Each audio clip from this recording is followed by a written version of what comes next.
All right, today we are going to pull on a logical thread. It's a really common, really powerful argument about human attraction, and we're going to see exactly where it takes our legal system when you follow it all the way to the end. So let's get into it.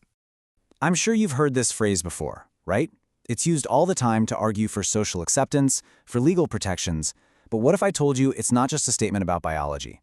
As the source material for this explainer lays out, it's actually a profound claim with some massive legal consequences. And that, right there, is the big question for us today. If we really accept this idea that attraction is something you don't choose, what rules does that force our legal system to follow if it wants to be consistent and coherent?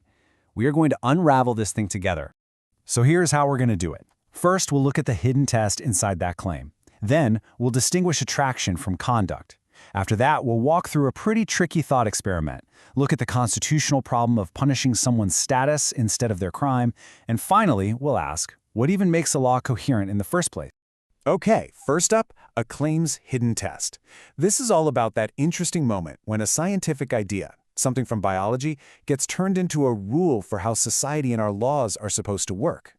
The argument is really powerful because it feels so simple and intuitive. Hey, if you don't choose your attractions, then it's totally irrational to stigmatize them, right? And if that's true, the law should recognize and protect them. It's a very persuasive idea. But, as we're about to see, it also sets up a huge test of logical consistency for our entire legal system. So here's the core argument laid out for us. The source material basically says that a fair legal system has to focus on harmful conduct, what people actually do, not on their internal feelings or attractions that they didn't choose. The real standard for what's legal should be consent and harm, not biology. The big danger, as this argument goes, is when we create a permanent legal status that messes everything up by mixing together what someone feels, what they did, and who they are. The bottom line? A just system has to keep all those things in separate boxes. So that leads us right into our next section, which builds on this idea. We're going to focus on a distinction that the author argues is absolutely critical for a just legal system: the difference between attraction and conduct. And here is that core principle in action. For a legal system to have any legitimacy, it has to regulate what people do, their actions out in the world, not what they think or feel on the inside. Punishing somebody for their thoughts or their dispositions without any action, well, that's a line a free society is just not supposed to cross. This table here makes that distinction crystal clear. We've got three separate concepts. First, attraction. That's an internal impulse. Second, conduct. That's an external act, and that's the thing the law is supposed to govern, based on consent and harm. But then, there's this third category, status. That's a permanent legal identity that the state creates.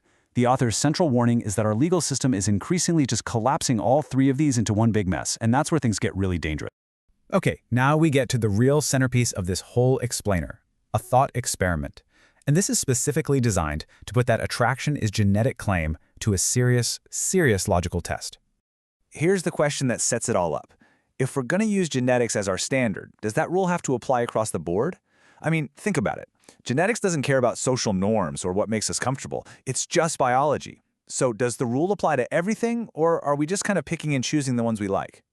Now, to test this, the source uses these neutral, clinical terms, and it is absolutely crucial to understand what's happening here. These words describe an internal disposition, an attraction, not an act, not permission, and definitely not a crime.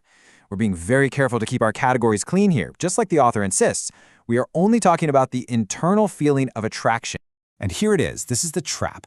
You're presented with the dilemma. On one hand, if you say only some attractions are genetic, well, then biology isn't your real reason, is it? You're just using it to hide a moral preference. But on the other hand, if you say all attraction is genetic, then biology can't be your moral referee. It can't tell you which actions are right or wrong. So either way, you can't just selectively use genetics to justify only the outcomes you're comfortable with. You're trapped. So this consistency trap leads us right into the constitutional problem. Because when the law starts collapsing these categories, it ends up punishing a permanent identity, what we're calling a status, rather than a specific crime that someone actually committed. A core principle of American law is that you get punished for what you did, not for who you are. The author argues that this fundamental idea is being violated by things like modern sex offender registries, which don't just punish a past act but create this permanent, inescapable identity for the future. This really makes the problem so clear. Okay, Step 1, a person commits a crime. Step 2, they're punished and they serve their time. Logically, Step 3 should be that the punishment for that act is over. But instead, Step 4 happens. The state applies a permanent status to them. And what that really does, Step 5, is it functions as a lifelong punishment, based not on a new crime, but on predicting future risk. It's a punishment that literally never ends. And the source argues this isn't just some philosophical debate, it's a real constitutional problem. It bumps up against several core principles.